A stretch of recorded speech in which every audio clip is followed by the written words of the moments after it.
Hello guys, good morning. Panibagong vlog na naman tayo. For this video, ipapakita namin sa inyo guys yung step by step ng paggamot ng fungus sa ating alagang hito. Hindi na namin guys pinakita yung pagbawas namin ng tubig. Dapat yung pag nagka-fungus yung hito natin, yung tubig dapat mga ganito lang yung level. At least pagpantay yung flooring ng pispan nyo. Ito kasi yung flooring namin is naka panel type ito. Yung gitna niya is malalim. Malalim yung gitna niya. Kaya kung titingnan mo dito is mababaw siya pero palalim yan.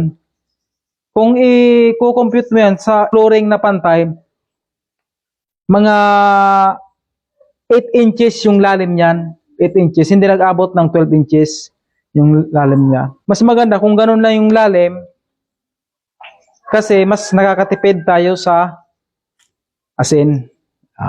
Ito guys, kung yung process niya, first step, ang gawin natin, siyempre, mababaw na yung tubig natin para sunod, nalinisan na natin yan yung ano to na yan, yung gilid-gilid. Inispray na natin yung kahapon, hindi na namin pinakita. So, malinis na yan. Lalagyan na natin guys ng asin. Ito guys, oh. Oh, yan.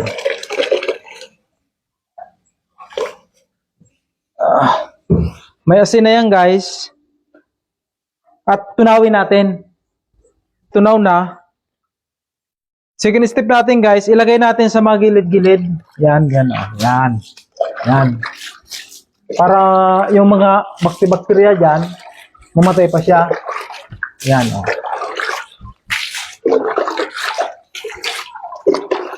Yan, oh. Dapat ilagay lahat, malagyan lahat. Yan. Yan.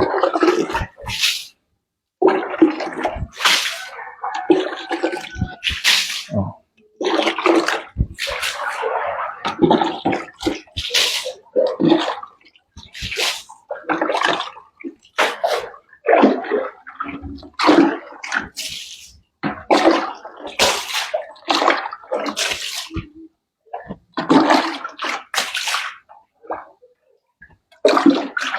Yan guys, yung D1, oh, tapos na nating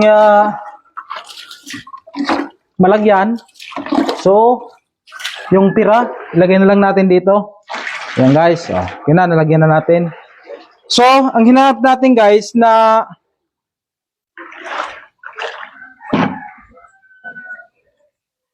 yung D1 natin, dapat makakuha tayo ng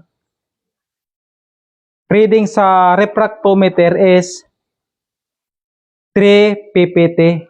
Doon lang tayo muna sa minimum treatment ng fungus sa 3 ppt para hindi magkaroon ng hindi ma-shock sa asin yung sa salt yung hito natin. Ito guys, ito na natin, i-test natin.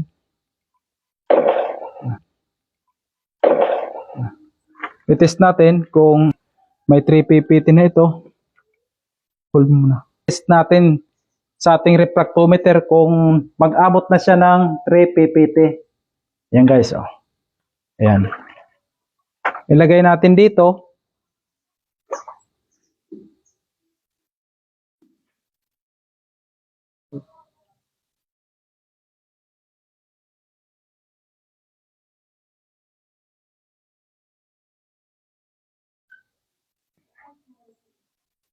Yan.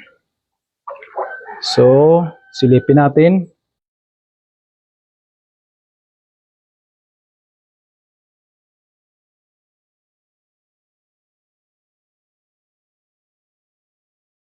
Okay na. Ayan guys, 4 ppt. So, sa madaling sabi, okay na yan. Wag na nating bawasan o dagdagan ng tubig. Kasi hindi man sila mabibigla. Kasi yung nilagyan natin ng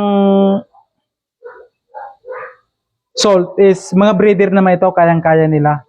Pero pag mga fingerlings, dapat 3 ppt lang talaga para hindi sila ma-shock. Ayan guys, oh, tapos na yung ato natin. First step natin, D1 ng paggamot ng fungus. Sana nagustuhan nyo ang video namin ito. Kung nagustuhan nyo, paki-like na lang at subscribe at paki-share. Marami pong salamat.